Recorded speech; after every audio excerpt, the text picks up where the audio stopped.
குடியரசு தின கொண்டாட்டங்கள் அணிவகுப்புடன்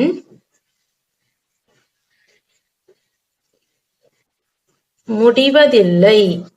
ஜனவரி 29ஆம் தேதி பீட்டிங் தி ரிட்ரீட் விழாவுடன் கொண்டாட்டங்கள் தொடரும். இந்த விழாவின் போது ஆயுதப்படை இசைக்குழுக்கள் பல்வேறு தேசபக்தி பாடல்களை இசைக்கின்றன.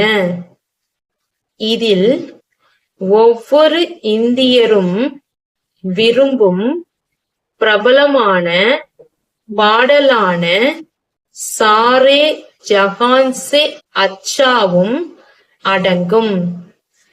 தேசிய கொடி இறக்கப்பட்டு